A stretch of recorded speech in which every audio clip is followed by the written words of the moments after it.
네, 오늘은 43번째 시간 최후 심판에 대해서 나눠보도록 하겠습니다. 우리가 얼마 전에 살펴봤던 마태복음을 통하여서 또 최후에 대한 이야기들을 좀 살펴보면서 이런저런 이야기들을 많이 나누었지만, 그래서 좀 비슷한 부분, 그리고 우리가 이미 언급했던 부분들이 있지만, 그러나 몇 가지를 살펴보면서 오늘까지 교리 강좌를 마치려고 합니다. 오늘은 최후 심판에 대한 이야기인데요. 여러분들 최후 심판에 대해서 얼마나 인식하고 계시고 또 얼마나 많이 들어보셨는지 모르겠습니다. 많은 사람들은 심판이란 말에도 관심이 없고 최후라는 말에도 관심이 없습니다. 왜냐하면 우리는 마치 천년 만년 살 것처럼 생각하는 참 교만한 사람들이기 때문에 그렇습니다. 우리는 우리에게는 최후가 없을 것이다 라고 생각을 하기도 하고, 또한 우리에게는 심판도 없을 것이다 이렇게 생각을 하기도 합니다. 그러나 이렇게 우리 자신뿐만 아니라 세상이 최후 심판에 대해서 전혀 관심을 가지지 않는 데에는 사단의 엄청난 열심과 노력이 있었던 것을 보게 됩니다. 사단은 오랫동안 우리의 인식을 바꾸기 위해서 사실 수단과 방법을 가리지 않았고 열심을 내었습니다. 우리가 최선을 다해서 하나님을 섬기는 것보다 그들이 최선을 다해서 우리와 하나님 사이를 갈라놓게 하려는 그 열심이 어쩌면 더 큰지도 모르겠고, 그 열매들을 지금 먹고 마시고 있는 것입니다. 그래서 우리는 세상이 왜 이렇게 되었는가 라는 것에 대하여서 우리 자신을 탓해야 되겠지만, 그러나 한 가지 잊지 말아야 될 것은 사단의 열심과 노력의 열매이기도 하다라는 것입니다. 사단은 어떻게 지금 하나님에 대하여, 우리 자신에 대하여 생각하게 만들어 놓았습니까? 사단은 철저하게 하나님은 사랑이시다라고만 생각하게 만들어 놓았습니다. 그래서 하나님은 사랑이시다라는 말 속에 사랑이라는 개념을 바꾸기 위해서 엄청난 노력을 했었고, 그 사랑 속에는 모든 것을 덮어주는 것이 사랑이지 공의가 들어가면 사랑이 아니다라고 생각하게 만들었고, 하나님은 언제나 공의 없는 사랑으로 우리를 대해 주신다라고 세상은 이야기하고 있습니다. 그래서 교회에서도 죄에 대하여 심판을 하거나 죄에 대해서 지적하면 이 공동체는 왜 이렇게 사랑이 없느냐 이렇게 이야기를 합니다. 그것은 사단이 우리에게, 그리고 세상에서, 교회 안에서 사랑이라는 개념을 오랫동안 바꾸기 위해 노력했던 것의 결과이고, 그래서 그것이 열매 맺는 것일 수도 있습니다. 가장 중요한 것은 하나님은 사랑이시다라는 그 말을 하나님은 전혀 공의가 없다는 식으로 만들어 놓은 것, 그것이 가장 중요한 것이겠죠. 그래서 사람들은 누가 심판을 하는데? 라고 물어보면 하나님이 이렇게 이야기하면 아주 의아해합니다. 왜?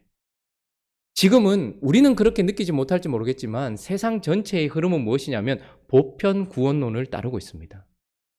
우리는 특별한 사람들, 선택받은 사람들이 구원받는다는 것이 당연하다는 장로교 원리가 지배하고 있는 한국에 살고 있기 때문에 세상이 지금 어떻게 흘러가는지 잘 모르는데, 세상은 아주 지배적으로 모든 사람들이 구원을 받을 것이다 라고 이야기합니다. 어떤 종교를 통하든 하나님은 사랑이시기 때문에 모든 사람들은 구원을 받을 것이다 라고 이야기를 하고 있기 때문에, 심판에 대한 이야기를 하거나 그 심판을 하시는 하나님에 대한 이야기를 하면 사람들은 아주 의아해 한다라는 것입니다.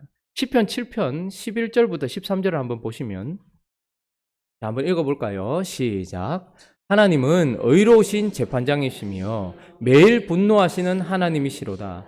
사람이 회개하지 아니하면 그가 그의 칼을 가시며 그의 활을 이미 당기어 예비하셨도다. 죽일 도구를 또한 예비하시며 그가 만든 화살은 불화살들이로다. 하나님은 매일 분노하시는 분이다 이야기합니다. 왜냐하면 사랑의 하나님이심과 동시에 그분은 의로운 재판장이시기 때문입니다. 그래서 하나님은 모든 사람들에게 분노하시는 것이 아니라 회개하지 아니하는 사람들에게 그의 칼을 갈고 계시는 분이고, 죽일 도구를 예비하시는 분이고, 그가 만든 화살은 불화살인데 영원히 꺼지지 않을 불화살을 예비하고 있는 하나님은 악인들을 향하여서, 악인이란 죄를 범한 사람이 아니라 죄에 대하여 생각하지 않는 사람을 이야기하는 것입니다. 죄를 범한 것만을 이야기하는 것이 아니라 죄에서 돌이키려고 하지 않는 사람들을 얘기하는 것입니다. 그러니 하나님은 우리를 향한 사랑을 가지고 계시는 사랑의 하나님이시지만, 그 사랑은 십자가에서도 드러난 것처럼 공의를 빼버린 사랑은 아니다라는 것이죠. 그래서 사람들은 최후 심판에 대해서 별로 관심이 없습니다. 하나님에 대한 관점, 하나님에 대한 어떤 것이 잘못되어 있기 때문이고, 또 하나는 자기 자신에 대한 왜곡된 생각 때문입니다.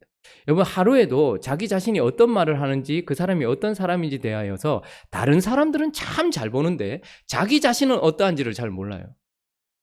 요즘처럼 CCTV가 이렇게 어디를 가든 우리는 찍히게 돼 있어요. 걸리게 돼 있단 말입니다.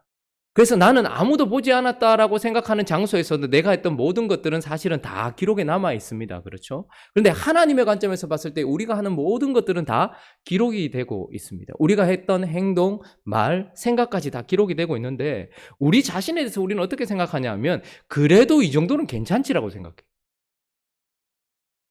최후 심판받을 정도는 아니라고 생각을 합니다. 아이들에게 너 하루에 욕을 얼마나 쓰는지 아니? 라고 얘기했을 때 욕을 좀 많이 쓴다라고 하는 애들이 제가 하는 말의 한 20% 정도 욕입니다라고 이야기를 했어요. 그런데 그 아이 하루 종일 그 아이 몰래 그 아이 말하는 것을 녹음을 했습니다. 욕이 몇 %였을까요? 92%가 넘어가요.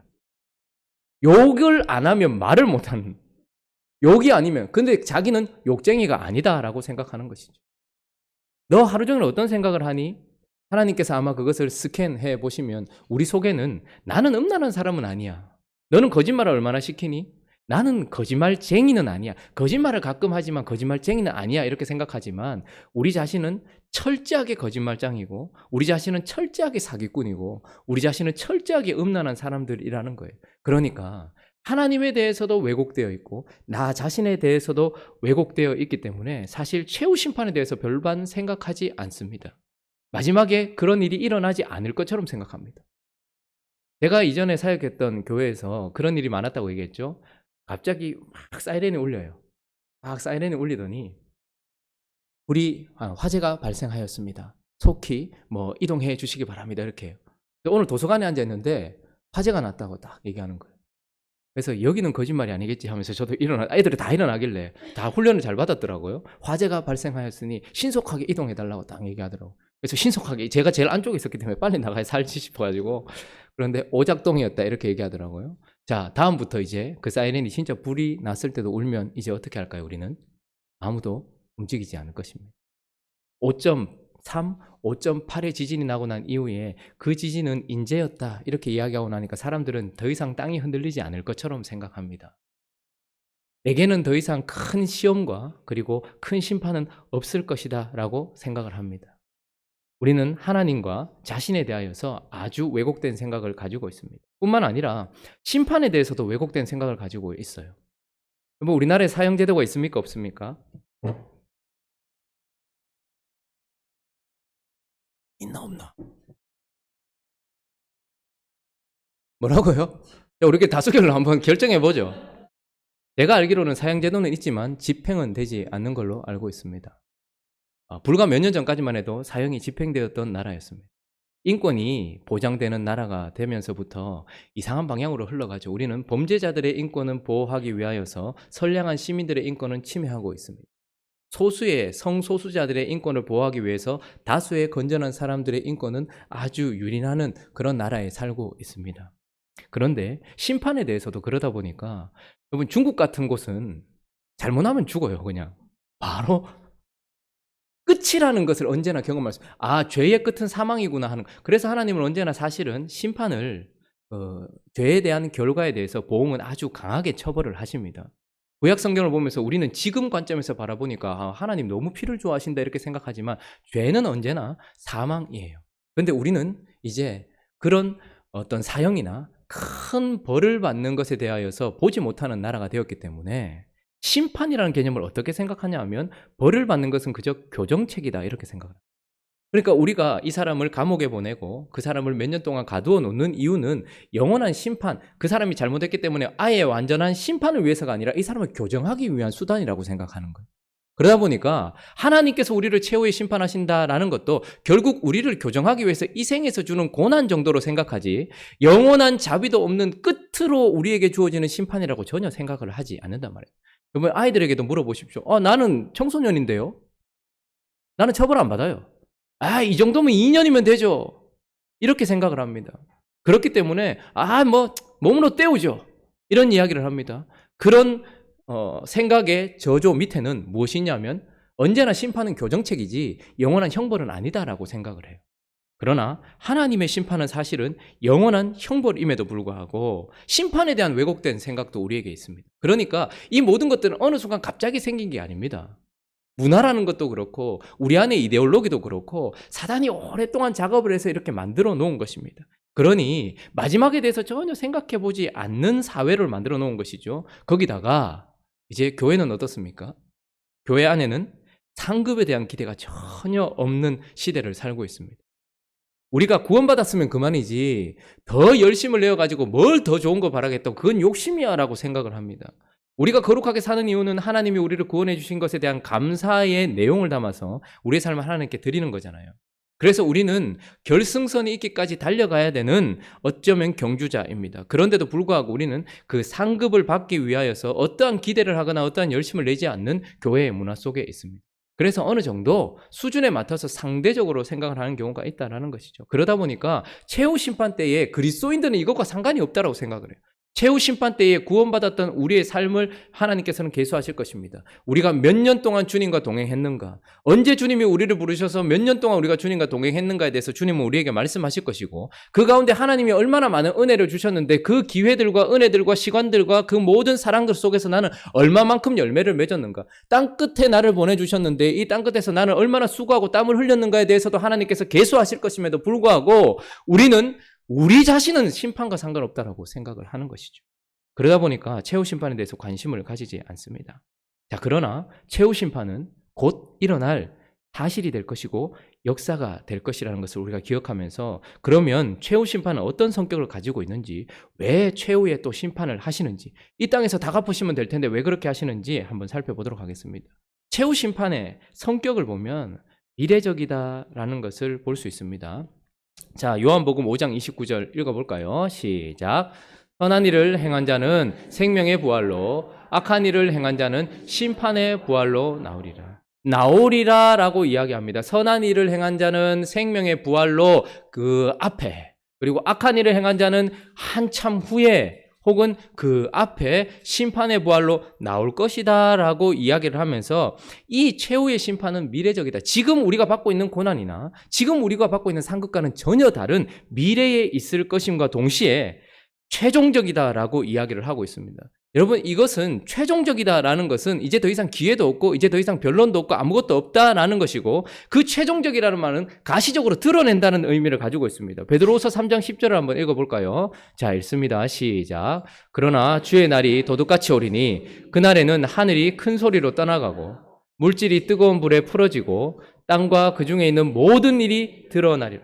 최후 심판, 우리는 최후 심판 때까지는 사람들을 함부로 판단해서는 안 됩니다. 분별해야 되겠지만 그 분별을 넘어서 판단하고 정죄해서는 안 됩니다. 왜냐하면 아직까지 시간이 남아있기 때문에 그렇습니다. 그러나 최후 심판 때는 미래적이고 최종적이기 때문에 반드시 다 드러날 것이란 말입니다. 우리가 어떻게 살았는지 다 드러날 것이란 말입니다. 예수 없는 인생들이 예수 없이 인생을 어떻게 살았는지 점점점 주님과 멀어졌고 점점점 죄에 빠진 모습들이 고스란히 다 드러날 것이고, 뿐만 아니라 그리스도와 함께 한다고 말했던 우리의 삶 속에 우리는 얼마나 골짜기로 들어갔고 얼마나 더러운 삶을 살았고 또 얼마나 거룩한 삶을 살았는지 다 드러낼 것이라는 말이죠. 그렇게 가시적으로 드러낼 것이란 말입니다. 그래서 이 최후 심판의 목적은 무엇일까요? 최종 운명을 집행하는 거예요. 이제 우리가 복음을 받았느냐 받아들이지 않았느냐, 주님과 어떤 관계에 있느냐에 따라서 이미 우리의 모습은 여기서 어느 정도 드러납니다. 아, 이 사람은 천국 백성이다. 아, 이 사람은 지옥 백성이라는 걸 알지만, 그러나 여기서는 완전한 지식이 아니라는 것이죠. 그러나 최후 심판을 통하여서 하나님은 최종적인 운명을 선고하고 집행할 것입니다. 우리가 이 땅에서 지금 보지 못하는 것은 무엇이냐면, 왜 악이 그대로 남아있냐는 거예요. 왜 악한 자를 그냥 두냐는 거예요. 왜 악한 자를 저대로 그냥 내버려 두냐는 거예요. 그런데 우리는 반드시 그 악한 자들이, 그리고 역사에 있었던 모든 악한 자들이 지옥불에 들어가게 되고 그 가운데서 고통받게 되는 것을 반드시 보게 될 거예요. 그런데 사람들은 최후 심판이라고 얘기하면 그 시간이 재판장인 줄 알아요. 하나님이 심판 자리에 서 있고 예수 그리스도께서 그 자리에 서 있고 검사와 판사와 변호사가 있는 것처럼, 그래서 나는 내가 했던 일들을 변호하고 변론하고 거기에 대해서 고소하고 거기에 대해서 나는 또 변호하고 이런 일들이 있을 줄 압니다. 그러나 그런 일은 최후 심판대 없습니다. 최후 심판이라는 말은 무엇이냐면 그때 다시 재판하고 변론할 기회가 있다는 게 아니에요. 그때 바로 선고하고 집행되어진다는 말이에요. 형이 바로 집행되는 순간이다라는 것입니다. 그렇기 때문에 오직 집행만 남아있는 최종적인 운명을 드러내는 것입니다. 그래서 그 운명이 드러남으로 말미암아서 결론적으로 무엇입니까? 하나님의 영광을 드러내는 것입니다. 그때에 어떤 사람은 그런 이야기를 하더라고요. 어떤 분이 이렇게 천국 문 앞에 섰는데 천국 문 앞에서 사람들이 천국 문으로 이게 지어낸 얘기입니다. 천국 문에 들어가려고 하는데 주님이 너는 아니야. 베드로도 너는 아니야. 모세도 넌 아니야. 이렇게 얘기하더라는 거예요.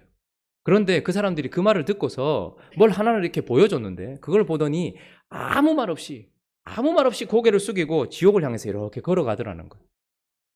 그래서 그 사람이 그걸 보고 참 신기했다는 거예요. 어떻게 천국 못 들어간다 그 큰 이야기를 하는데도 불구하고 어떻게 아무 말도 안 하고 저렇게 지옥을 향해서 자기 스스로 걸어가는가. 그 사람이 본 것은 무엇이냐면 그 천국 문 앞에서 이 사람이 행했던 모든 행동들이 라이브로 재생되고 있는. 아닌데요? 나는 그렇게 못했는데요? 아니 그건 아니죠. 이런 변론을 하지 못할 만큼 있는 그대로 그 사람이 살았던 행동, 말, 태도, 생각까지 다 라이브로 재생이 되고 있으니 아무 말도 못하고 입을 닫고서 지옥을 향해서 고개를 숙이고 걸어가더라는 것이죠.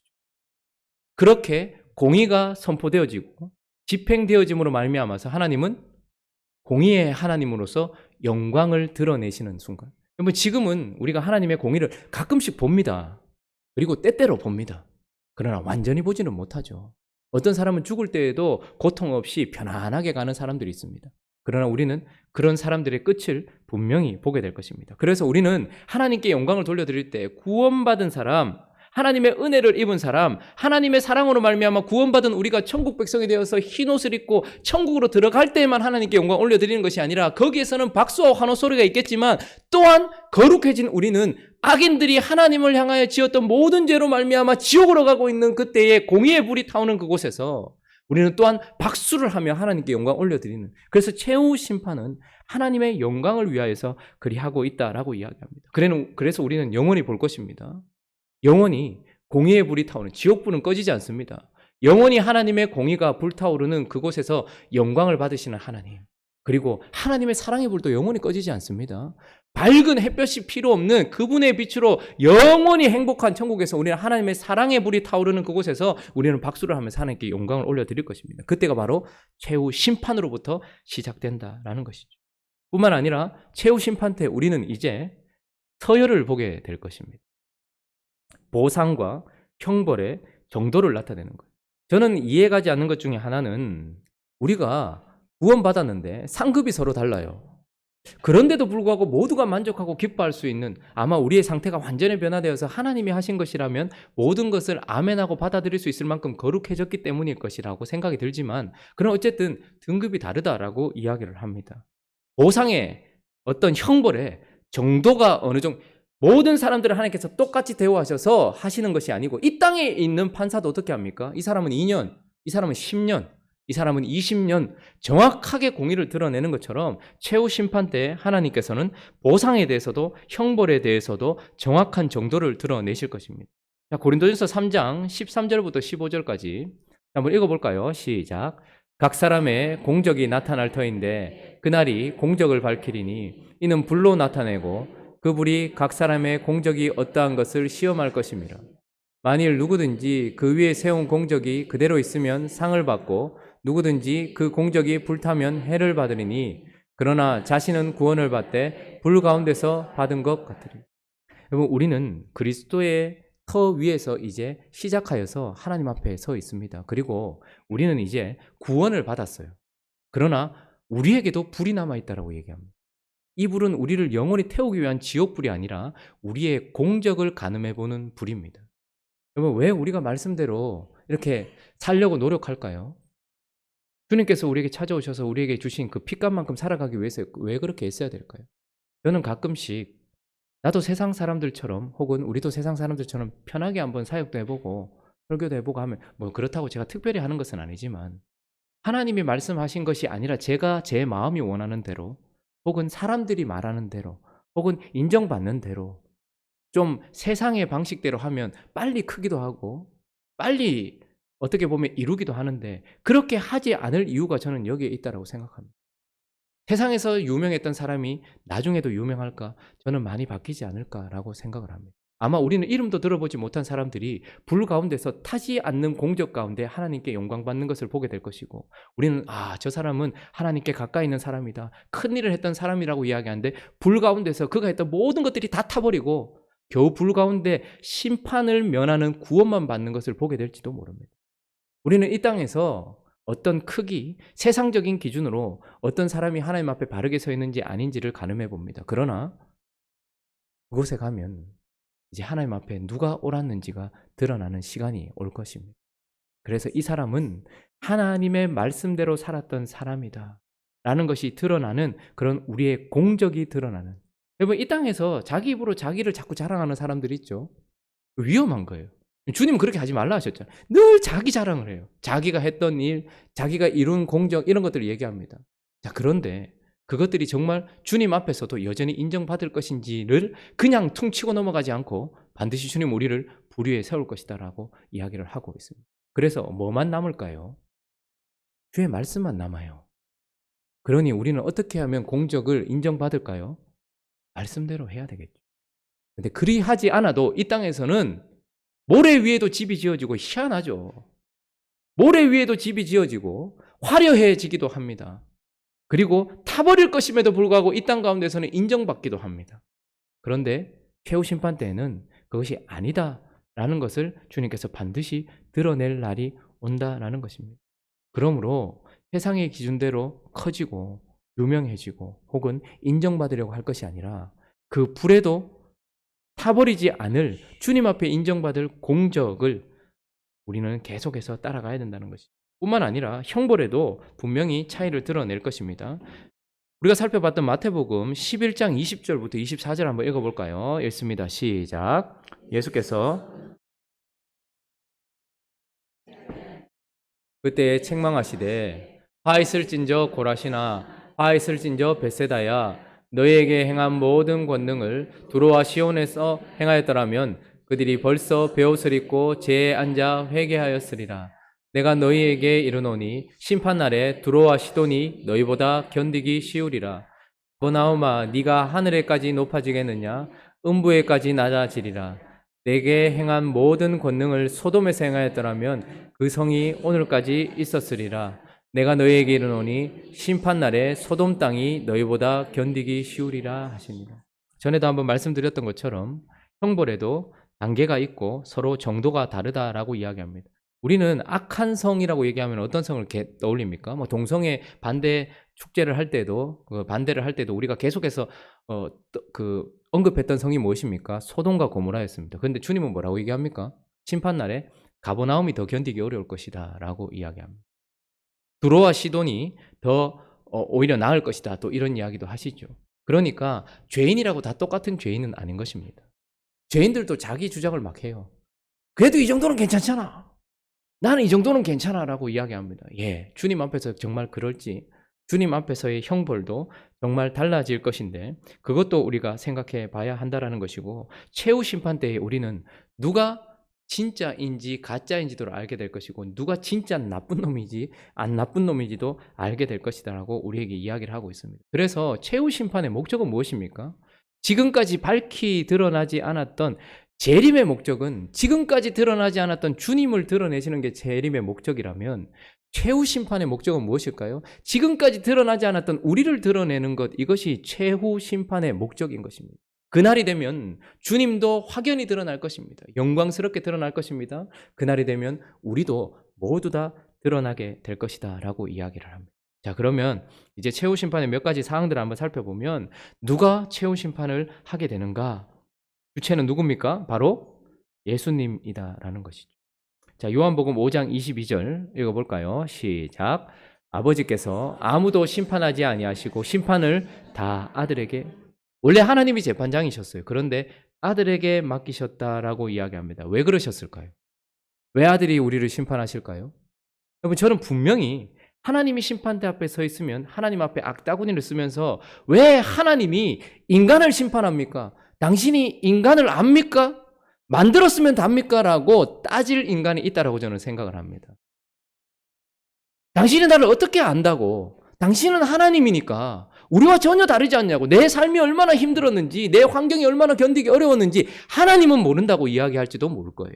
그래서 아버지께서 그걸 아시고 어떻게 합니까? 심판 자리에 누구를 앉히십니까? 예수님을 앉히십니다. 그분은 누구십니까? 우리와 똑같이 몸을 입고 이 땅에 오셨던 분입니다. 그러나 그분은 인간으로서 율법 전체를 완성해 내시고 성취해 내신 분이십니다. 그런데 또 그분은 어떤 분입니까? 그것을 자랑하며 우리를 심판하신 분이 아니라 그렇게 우리를 대신하셔서 성취하신 그분의 의를 가지고서 못 박힌 손을 내밀어서 너로는 안 되니 나를 붙들어라고 이야기하면서 우리에게 끝까지 복음으로 다가오셨던, 우리에게 손 내미셨던 분. 주님은 우리에게 끊임없이 얘기합니다. 마지막 날 그 불은 너는 감당하지 못할 것이다.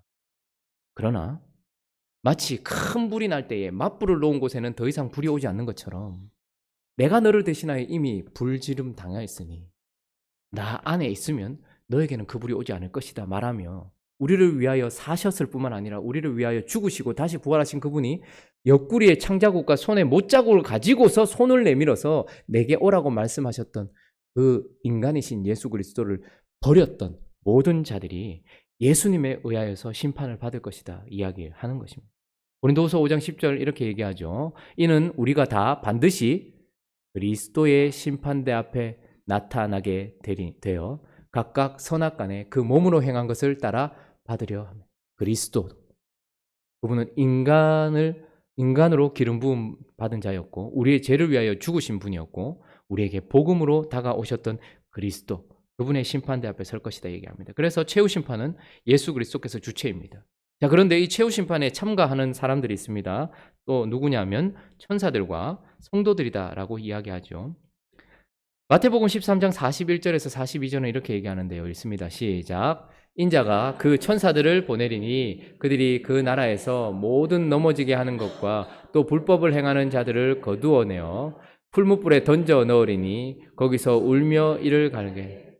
심판 때에는 천사들이 움직인다고 이야기합니다. 주님께서 말씀하시는 것을 실행하며 참여하는 천사들이 있다라고 이야기하고 성도들 또한 이 심판에 참여한다라고 얘기합니다. 저는 성도들이 상급을 받는 심판이 먼저 있고 그 이후에 악인들이 형벌을 받는 심판이 있을지, 아니면 악인들이 먼저 형벌을 받고 난 이후에 의인들을 하나님께서 또 상급을 주는 심판이 있을지 확실히 모르겠지만 어쨌든 성도들은 심판, 특별히 세상과 악한 자들을 심판하는 그 심판에 참여한다라고 이야기를 하고 있습니다. 마태복음 19장 28절에 이렇게 얘기하죠. 읽습니다. 시작. 예수께서 이르시되 내가 진실로 너희에게로 오니 세상이 새롭게 되어 인자가 자기 영광의 보좌에 앉을 때에 나를 따르는 너희도 12 보좌에 앉아 이스라엘 12 지파를 심판해. 사도들에게만 이야기하는 것이 아니라 그 사도들의 믿음과 그 사도들의 삶을 따라갔던 우리 모두에게 하시는 말씀입니다. 우리가 반드시 세상을 심판하게 될 것이다 이야기합니다. 지금은 당하고 지금은 억울하지만 그러나 우리는 마지막에 심판 자리에 함께 서서 심판에 참여할 것이다 이야기합니다. 고린도전서 6장 2절 3절도 이렇게 얘기하죠. 성도가 있습니다. 시작. 세상을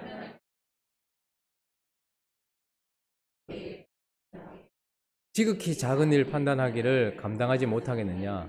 우리가 천사를 판단할 것을 너희가 알지 못하거냐? 그러하거든 하물며 세상에.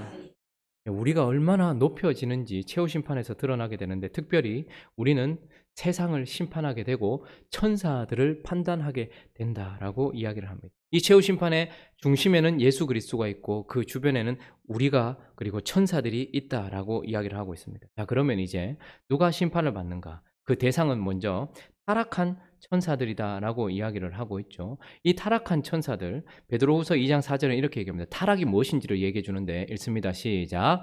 하나님이 범죄한 천사들을 용서하지 아니하고 지옥에 던져 어두운 구덩이에 두어 심판 때까지 지키. 자, 타락이 무엇인지, 죄가 무엇인지, 그것은 바로 범죄다라고 얘기합니다. 범죄가 무엇입니까? 나쁜 일을 행동한 것, 이게 아니고 하나님이 하라 한 것 하지 않는 것, 하나님이 하지 마라 한 것 한 것, 그것이 바로 범죄인데, 천사들 중에는 하나님이 하지 마라 한 것을 했고 하나님이 하라 한 것을 하지 않은 천사들이 있었고 그 타락한 천사들이 반드시 심판을 받게 될 것이다 라고 이야기를 하고 있습니다. 유다서 1장 6절도 이렇게 얘기하죠. 또 타락이 무엇인지를 얘기하는데 읽습니다. 시작. 또 자기 지위를 지키지 아니하고 자기 처소를 떠난 천사들을 큰 날의 심판까지 영원한 결박으로 흑암에 가두었습니다. 자기 지위가 있어요. 그리고 자기 처소가 있습니다. 그것을 떠난 천사들, 그 천사들이 심판의 대상이 될 것이다 라고 이야기를 하고 있습니다. 그러니 심판의 대상은 천사들도 비껴가지 않는다라고 얘기합니다. 참으로 안타까운 것은 천사들은 타락했음에도 불구하고 복음이 허락되지 않았습니다. 그러나 사람은 어떻습니까? 타락하였을 때 복음이 허락되었습니다. 그렇기 때문에 이제 이 대상에는 천사들만 있는 것이 아니라 모든 사람들도 모두 다 심판의 대상이 된다라고 이야기를 하고 있습니다. 자, 로마서 2장 5절부터 6절 한번 읽어볼까요? 시작. 다만 내 고집과 회개하지 아니한 마음을 따라 진노의 날 하나님의 의로우신 심판이 나타나는 그날에 임할 진노를 내게 쌓는다. 하나님께서 각 사람에게 그 행한 대로 보응하시되. 야, 각 사람에게 그 행한 대로 보응하신다라고 이야기합니다. 그러니까 각 사람이라는 것은 예수 그리스도를 믿는 자뿐만 아니라 믿지 않는 자 모든 사람들이 다 포함되어 있는데 각 사람이 행한 대로 보응받는다 이렇게 얘기합니다. 심판은 행위에 의하여서 심판된다는 거예요. 그러면 구원도 뭐에 의해서 구원받는 거예요? 행위에 의해서 구원받는 거예요. 근데 우리는 우리가 한 행위가 아니라 예수 그리스도께서 한 행위로 말미암아 구원을 받게 되는 것입니다. 그러니 예수 그리스도를 믿지 않는 자는 그분의 행위가 우리에게 인침받지 못했기 때문에 나의 행위로 심판을 받게 되는 것이고 모든 사람들이 심판을 받게 된다라고 이야기를 하고 있습니다. 요한계시록에 보면 16장부터 심판에 대한 이야기가 16장부터 쭉 이야기가 나오는데 우리를 괴롭혔던 대적들이 순서대로 나와요. 근데 우리를 가장 많이 괴롭혔던 대적들 순으로 나옵니다. 그래서 마귀가 먼저 등장을 합니다. 우리를 아주 괴롭혔어요. 그리고 나서 두 짐승이 나오는데 하나는 먼저 첫 번째 짐승은 바다에서 올라왔다 이렇게 얘기해요. 이 짐승의 특징은 무엇이냐면 세속 권력을 가지고 있다는 거예요. 아주 권세를 가지고 있는 그런 권력을 가지고 있는 바다에서 나온 짐승이 있고 땅에서 또 올라온 짐승이 있어요. 그러니까 마귀가 나오고 두 짐승이 나오는데 먼저 바다에서 올라온 짐승, 세속 권력을 가지고 있는 세속 권세를 상징하는 어떤 그 첫 번째 짐승과 땅에서 올라온 짐승은 종교성을 가지고 있는 짐승입니다. 그래서 양의 모습을 가지고 있지만 용처럼 말해요. 그래서 이 두 짐승이 또한 우리를 아주 괴롭혔다라고 이야기를 하고 있습니다. 그리고 이 마귀와 두 짐승의 추종자들이 있었어요. 사람들이 있었어요. 그들이 또한 심판을 받을 것이다라고 이야기하고 가장 무서운 것은 그 환경 바벨론에 대한 큰 성 바벨론에 대한 이야기를 합니다. 우리를 유혹하고 우리를 시험했고 우리로 하나님과 멀어지게 만들었던 바벨론. 그렇게 이렇게 중요한 순으로 이렇게 쭉 우리를 괴롭혔던 중요한 순으로 얘기하다가 이제 18장부터는 최후 심판에 대한 이야기를 하는데 하나님께서 어떻게 하실까요? 심판은 어떻게 하시냐면 덜 중요한 순서부터 우리가 보면 최후에 드라마나 이런 것들도 보면 끝판대장이 있지 않습니까? 그러니까 그걸 남겨둬요 주님께서. 그래서 먼저 뭐를 심판하시냐면 추종자들을 먼저 심판하세요. 제일 급이 안 되는 추종자들을 심판하시는 이야기가 나옵니다. 그리고 나서 어떻게 할까요? 그 추종자들이 권세를 가졌던 바벨론이 멸망하는 이야기가 나와요. 그리고 나서 어떻게 하실까요? 주님이 두 짐승을 박살을 내십니다. 그리고 나중에는 어떻게 하실까요? 예, 망기, 옛 뱀이라고 하고 용이라고 하는 그것을 하나님께서 심판하신 이야기가 나옵니다. 자, 그러니까 심판의 대상은 타락한 천사로부터 모든 사람에 이른다라고 이야기를 하고 있습니다. 계시록 한번 볼까요? 계시록 20장 12절부터 13절 읽습니다. 시작. 또 내가 보니 죽은 자들이 큰 자나 작은 자나 그 보좌 앞에 서 있는데 책들이 펴 있고 또 다른 책이 펴졌으니 곧 생명책이라. 죽은 자들이 자기 행위를 따라 책들에 기록된 대로 심판을 받으니 바다가 그 가운데에서 죽은 자들을 내주고 또 사람과 음부도 그 가운데에서 죽은 사람들을 내주매 각 사람이 자기의 행위대로 심판을. 아주 무섭지 않습니까? 각 사람이 어디에 있든지 모두 다 다시 나와서 심판을 받게 된다라고 이야기를 하고 있습니다. 자, 마태복음 12장 36절도 한번 읽어볼까요? 읽습니다. 시작. 내가 너희에게 이르노니 사람이 무슨 무익한 말을 하든지 심판날에 이에 대하여 신문을 받으리. 뭐 심판이 왜 무섭냐면 그 대상이 모든 사람이기도 하지만 그 사람이 행한 아까 전에는 뭐였죠? 각 사람이 행한 뭐? 행위. 그런데 행위만 심판받는 게 아니고 지금 오늘 또 뭐라고 얘기합니까? 말. 이 말도 심판받는 이유가 됩니다. 우리 말 장난 아니잖아요. 이 말에는 겉으로 드러낸 말도 있고 속으로 한 말도 있어요. 우리 속으로 하나님이 우리 마음을 서로 볼 수 없도록 만드신 것은 은혜입니다. 만약에 그렇지 않았다면 우리는 하루도 못 살아서 그냥 죽었을 거예요. 말라 죽었을 거예요. 그죠? 우리가 이 땅에서 얼마나 많은 말을 하고 삽니까? 특별히 여성분들은 더 조심하셔야 됩니다. 남자는 하루에 2,000마디, 3,000마디만 단어만 쓰면 돼요. 근데 여자는 거의 1만 마디를 말하셔야지 직성이 풀린다 하더라고요. 그러니까 얼마나 말은 아무리 입이 무거운 여자도 말을 많이 하시게 돼 있습니다. 그런데 야고보 사도가 말했던 것처럼 혀는 지옥에서 나오는 불이라 혀를 제어할 수 있다면 완전한 사람이로다 이렇게 얘기를 해요. 자, 그런데 우리가 최후 심판 때에 행위도 참 중요한데 말로 인하여서 심판을 받는다라고 이야기합니다. 오늘 하루 여러분들이 하셨던 말씀들을 한번 녹음기를 켜놓고 하루 종일 우리가 했던 말들을 한번 녹음해 본다면 우리가 욕은 아니더라도 차가운 말, 사람들에게 상처 주는 말, 비난하는 말, 비아냥거리는 말, 우리는 얼마만큼 긍정적인 말과 부정적인 말이 비율이 있을까 한번 생각해 보십시오. 특별히 그리고 언제나 나라가 다르면 그 나라의 언어를 쓰게 되어 있습니다. 우리의 책임은 무엇이냐면 한국말을 쓰는 것이 책임이 아닙니다. 우리는 천국말을 쓰는 것이 우리의 책임이에요. 미국 사람은 미국말을 하고 일본 사람은 일본말을 해요. 한국 사람은 한국말을 하겠죠. 그러나 저와 여러분들은 어느 나라 백성입니까?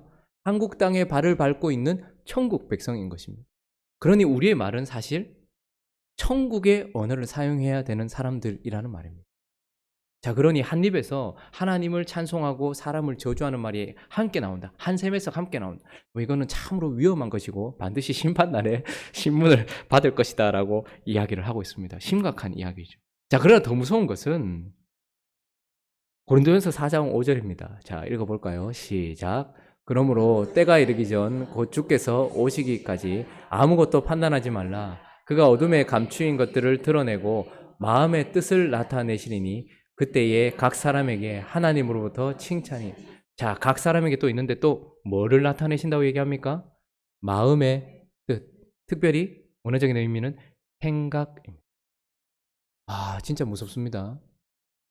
우리가 심판날에 여러분 우리 하나님께 구원을 받았 예수 그리스도의 피로 말미암아 십자가로 말미암아 구원 받았기에 망정이지. 그러나 우리는 그 이후에 예수 그리스도의 피로 말미암아 하나님의 자녀가 된 이후에도 우리의 공적을 살피는 그 불 앞에 서게 될 거예요. 우리가 어떤 생각을 끊임없이 싸워야 됩니다. 하루에도 한 10만 가지 생각이 우리의 머리를 스치고 지나간다고 하죠. 보통 사람들에게 있어서 10만 가지 생각, 그것은 내 속에서 나온 생각도 있고 세상에서 주는 생각도 있고 주님이 주시는 생각도 있어요. 그리고 마귀가 주는 생각도 있습니다. 이 많은 생각들 중에 우리의 싸움은 언제나 무엇입니까? 혈과 육에 속한 것이 아니에요. 먼저 사람이 움직이는 것에서 첫 번째는 무엇이냐면 생각입니다. 그리고 그 생각이 마음을 지배하고 마음이 의지를 지배해서 사람을 움직이게 돼 있어요. 그렇기 때문에 사단은 언제나 우리를 잡아 끄는 의지로 우리를 데리고 가는 것이 아니라 생각을 집어넣어줘요. 유다에게 예수를 팔 생각을 집어넣으니 밤이러라 이렇게 이야기하는 것이죠. 자, 그런데 우리는 어떤 생각을 붙잡을 것인가는 새가 우리 머리 위로 지나가는 건 어떻게 할 수 없지만 그 지나가는 새가 내 머리 위에 둥지를 트도록 놔두면 안 되는 것처럼 생각이 우리를 스쳐 지나갈 수는 있겠지만 우리는 우리의 성향과 기질과 나의 본질대로 무엇인가를 붙잡게 되어 있습니다. 어떤 사람이 음란이라는 생각을 붙잡아서 그 사람은 음란한 사람인 거예요. 그 사람의 마음이 어떠하면 그 위인이 어떠한지를 아는 거예요. 어떤 사람이 거짓, 어떤 사람이 쾌락, 어떤 사람이 이런 것들을 좋아한다면 그 모든 것들은 그 사람의 본질을 드러내고 있는 거예요. 그런데 마지막 때에 우리는 어떤 생각을 했는지도 주님께서 확연히 드러내 주실 것이라고 얘기합니다. 저는 어쩌면 구원받은 사람들의 생각이 드러날 때보다 구원받지 않은 사람들의 생각을 드러내시는 그 순간보다 구원받았다라고 하는 우리의 공적을 드러내기 위해 우리의 생각을 드러내실 때 우리가 더 부끄럽지 않을까라고 생각을 해봅니다. 왜냐하면 그들은 주인이 없었기 때문에 하나님을 인정하지 않았기 때문에 그런 생각을 하는 것이 당연하겠거니와 근데 우리는 달라요. 우리 안에 주님이 계십니다. 우리 안에 주님이 포도나무라는 생각을 심으시고 무화과나무라는 생각을 심으시고 우리 안에 아름다운 향기를 토하는 나무들을 심으셨어요. 생각으로. 근데 우리는 그것을 관리하지 않고 이것은 다 잘라내버리고 우리 스스로 마귀가 준 생각들을 가지고서 그것의 향기를 토해내는 그런 생각들을 했다면 주님 앞에 우리는 얼마나 부끄러운 모습일까. 어쨌든 최후 심판에 대한 대상은 타락한 천사와 모든 사람인데 그 모든 사람들의 행위, 말, 생각까지 모두 하나님께서 심판하실 것이다 라고 이야기합니다. 자, 그러면 이 심판을 하실 때의 근거가 무엇인가? 무엇을 근거를 가지고서 여러분 죄라는 것도 근거가 있잖아요. 무엇이 죄입니까? 죄라고 하는 것은 언제나 관역을 벗어났다는 거예요. 그 관역은 하나님을 벗어났다라는 것입니다. 그래서 그게 죄가 되는 것이죠. 자, 주님께서 이제 우리를 모두 심판하실 때에 그 근거가 되는 것은 무엇이냐면 바로 계시된 말씀입니다. 진리이신 예수 그리스도 그분과의 관계를 통해서 우리는 심판받게 될 것입니다. 자, 요한복음 5장 24절은 이렇게 얘기합니다. 읽어볼까요? 시작. 내가 진실로 진실로 너희에게 이르노니 내 말을 듣고 또 나 보내신 이를 믿는 자는 영생을 얻었고 심판에 이르지 아니하나니 사망에서 생명으로. 뭐죠? 내 말을 듣고 나 보내신 이를 믿는 자. 그러니까 중요한 것은 무엇이냐면 하나님께서 보내신 자가 한 말, 그 계시된 말씀에 따라서 사람들은 심판을 받을 것이다 라고 이야기를 하고 있습니다. 뿐만 아니라 마태복음 7장 23절에 이렇게 얘기합니다. 읽습니다. 시작. 그때 내가 그들에게 밝히 말하되 내가 너희를 도무지 알지 못하니 불법을 행하는 자들아 내게서 떠나가라. 이 앞에 있었던 사람들은 주님께 주여 주여 내가 주님의 이름으로 선지자 노릇하였고 병도 고쳤고 귀신도 쫓았지 않습니까? 주님은 내 삶의 앞에서 거닐고 다니셨던 분 아닙니까? 라고 나는 주님을 압니다라고 이야기하는데 심판의 근거는 내가 주님을 아느냐에 달려있지 않고 주님이 나를 아느냐에 달려있다라고 이야기를 하고 있습니다. 자, 그러니 계시된 말씀과 예수님과의 관계를 통해서 심판을 받는다라고 이야기합니다. 자, 그러면 어떤 초등학생의 질문처럼 이순신 장군은 천국에 갔습니까? 라고 묻고 저 사람 한 번도 복음을 들어보지 못한 사람들도 심판을 받습니까? 라고 물을 때에 그 심판의 근거는 무엇일까요? 복음을 한 번도 들어보지 못한 이방인들이 심판받는 그 근거는 무엇일까요? 바로 양심입니다. 하나님께서 우리에게 주신 우리가 하나님의 형상이 완전히 깨어진 것은 아니라고 말씀드렸어요. 하나님의 형상이 깨어졌지만 완전히 사라진 것은 아니고 하나님이 각 사람의 마음속에 무엇을 두셨다라고 얘기합니까? 양심을 두셨어요. 그래서 이 양심도 보존이 가능하고 더욱더 잘 관리할 수 있습니다. 사람이 양심을 무디게 하면 그 양심이 더 이상 발동하지 않을 수 있습니다. 그러나 그 양심을 잘 관리하면 믿지 않는 사람이라 할지라도 그 사람이 혹은 변론하고 그 양심이 혹은 서로 고소하면서 그 양심이 자기 자신에 대하여 양심이란 언제 소리치냐 하면 자신이 옳다 생각하는 것에서 그릇되었을 때 소리치는 음성이 양심이거든요. 그러니까 예수를 믿지 않는 사람이라도 자기가 생각하는 보편적인 기준과 도덕과 윤리가 있단 말이에요. 그런데 그것에서 어긋났을 때의 양심이 소리치기 시작하는 거예요. 그러니까 그 양심은 그 사람이 범죄했다라는 것을 보여주는 증거입니다. 로마서 2장 12절부터 16절까지 읽어보겠습니다. 시작. 무릇 율법 없이 범죄한 자는 또한 율법 없이 망하고 무릇 율법이 있고 범죄한 자는 율법으로 말미암아 심판을 받으리라. 하나님 앞에서는 율법을 듣는 자가 의인이 아니요 오직 율법을 행하는 자라야 의롭다 하심을 얻으리니 율법 없는 이방인이 본성으로 율법의 일을 행할 때에는 이 사람은 율법이 없어도 자기가 자기에게 율법이 되나니 이런 이들은 그 양심이 증거가 되어 그 생각들이 서로 혹은 고발하며 혹은 변명하여 그 마음에 새긴 율법의 행위를 나타내느니라. 곧 나의 복음에 이른 바와 같이 하나님이 예수 그리스도로 말미암아 사람들의 은밀한 것을 심판하시는 그날이라. 그날에 이방인들은 율법을 알지 못했고 복음을 들어보지 못했다라고 핑계할 수 없도록 하나님께서 양심을 통해서 그 사람을 심판하실 것이다 라고 이야기합니다. 그래서 그 누구도 하나님 앞에서 따질 수 없다라고 이야기를 하고 있습니다. 마지막으로 이제 살펴볼 것은 그러면 이제 그 근거에 의하여서 모든 사람들과 타락한 천사들과 성도들 앞에서 예수 그리스도 앞에서 심판을 받고 난 이후에 최후 상태는 이제 어떻게 될 것인가? 사탄과 악인은 어떻게 될까요? 영원한 지옥에서 영원한 공의를 불태우는 그런 하나님의 영광을 드러내는 심판을 받게 될 것이다 이야기하고 있습니다. 자, 마태복음 22장 13절은 이렇게 얘기합니다. 시작. 임금이 사환에게 말하되 그 손발을 묶어 바깥 어두운 데에 거기서 슬피 울며 이를 갈게 되리라. 이것이 악인들의 형편이고 악인들의 최후 상태입니다. 손발이 묶이고 그리고 바깥 어두운 데 내던져져서 거기서 슬피 울며 이를 갈게 되는데 영원히라고 이야기를 하고 있습니다. 사단은요. 계시록 20장 10절 읽습니다. 시작. 또 그들을 미혹하는 마귀가 불과 유황못에 던져지니 거기는 그 짐승과 거짓 선지자도 있어 세세토록 밤낮 괴로움을 받으리라. 거기에 마귀도 있고 또 그 짐승도 있고 그리고 그의 추종자인 거짓 선지자도 있는데 세세토록 밤낮 괴로움을 받을 것이다. 이것이 그들의 최후 상태다라고 이야기를 하고 있습니다. 자, 그러면 이제 스스로 죄가 없어서 의인이 아니라 의인이신 예수 그리스도와 하나됨으로 말미암아 의인된 우리의 최후 상태는 어떤가? 계시록 21장 1절부터 7절까지 읽고 오늘 시간을 마무리하도록 하겠습니다. 천천히 한번 읽어볼까요? 우리의 최후 상태 읽어보겠습니다. 시작. 또 내가 새 하늘과 새 땅을 보니 처음 하늘과 처음 땅이 없어졌고 바다도 다시 있지 않더라. 또 내가 보매 거룩한 성 새 예루살렘이 하나님께로부터 하늘에서 내려오니 그 준비한 것이 신부가 남편을 위하여 단장한 것 같더라. 내가 들으니 보좌에서 큰 음성이 나서 이르되 보라 하나님의 장막이 사람들과 함께 있음에 하나님이 그들과 함께 계시리니 그들은 하나님의 백성이 되고 하나님은 친히 그들과 함께 계셔서 모든 눈물을 그 눈에서 닦아주시니 다시는 사망이 없고 애통하는 것이나 곡하는 것이나 아픈 것이 다시 있지 아니하리니 처음 것들이 다 지나갔음이로라.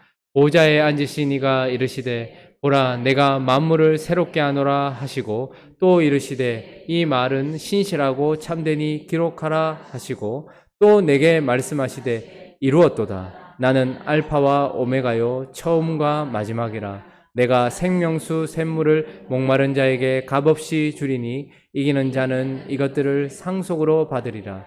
나는 그의 하나님이 되고 그는 내 아들이 되리라. 아멘. 이것이 우리의 최후 상태다라고 이야기를 하고 있습니다. 지금 하늘과 같지 않고 지금 땅과 같지 않은 새 하늘과 새 땅에서 그분이 우리의 신랑이 되어 주시고 또한 하나님이 우리의 아버지가 되어 주셔서 모든 눈물을 닦을 뿐 아니라 세세토록 하나님께 영광을 올려드리며 모든 것을 누리고 만족하는 곳, 그곳에서 우리가 영원히 살 것이다 이야기를 하고 있는 것입니다. 그러므로 이 땅에서 우리가 조금 손해보면서 조금 어려운 삶을 살더라도 좁은 길이라 할지라도 갈 만한 충분한 어떤 이유가 있는 것입니다. 우리가 받게 될 것은 현재 받는 고난과 좋게 비교할 수 없는 것이다 라는 것을 기억하면서 우리는 이제 무엇을 향해 달려가는 것입니까? 형벌이 아니라 상급을 향해 달려가고 있습니다. 그러므로 잠깐이에요. 저보다 다 연배가 높으시니 나이가 많으신 분일수록 세월이 짧다라고 이야기하시더라고요. 잠깐입니다. 우리 그 주님 앞에 잠깐 동안 고난도 감수하고 잠깐 동안 아픔도 감수하고 잠깐 동안 좀 참았다가 주님의 나라에서 영원히 누리면서 그분의 심판이 드러나시는 그날 주님과 가장 가까운 곳에서 공력이 드러나고 불이 우리를 사르지 못하는 하나님의 은혜가 가득한 행복한 우리 교회 되시기를 예수 그리스도의 이름으로 축원합니다. 기도하고 축도로 마치겠습니다. 거룩하신 하나님, 성경이 말하고 있는 여러 가지 것들을 우리가 쭉 살펴보았습니다. 우리의 인생 가운데 주신 진리인 성경에 대하여 살펴보았고 또 하나님에 대하여, 예수 그리스도에 대하여, 인간에 대하여, 성령에 대하여, 교회에 대하여, 최후에 대하여 우리가 계속해서 살펴보았습니다. 사랑하는 하나님 아버지, 이 모든 것들을 이제 들었으니 우리는 이것을 마음에 새기고 이제 하루하루 주의 말씀과 동행하면서 최후 심판을 향하여 그리고 새하늘과 새 땅을 향하여 달려가는 순례자가 되게 하여 주시옵소서. 걸어가는 길이 좁습니다. 때로는 험합니다. 때로는 어둡습니다. 그러나 한 가지 확실한 것은 성령이 우리를 떠나지 아니하시고 기도에 하나님은 반드시 응답하시며 이 길에 도움을 주시며 끝까지 이 길을 가게 하실 하나님이 우리를 지켜보고 계시다라는 것을 기억하면서 우리가 하고 있는 모든 행위와 말과 우리의 뜻이 기록되어 있다라는 것을 기억하며 하나님 앞에 바르게 살았던 자는 그날을 기억하며 더욱더 힘차게 살아갈 터인데 행복한 우리 교회가 그렇게 거룩한 삶 살아갈 수 있도록 주께서 축복하여 주시옵시고 말씀과 하루하루 동행하는 우리가 되어줄 수 있도록 인도하여 주시옵소서. 오늘도 이 밤에 우리에게 쉼을 주시고 평안을 주시고 내일도 힘있게 하루를 살아갈 수 있도록 우리를 붙들어 주시옵소서. 감사드리며 우리 주 예수 그리스도의 이름으로 기도드립니다. 아멘.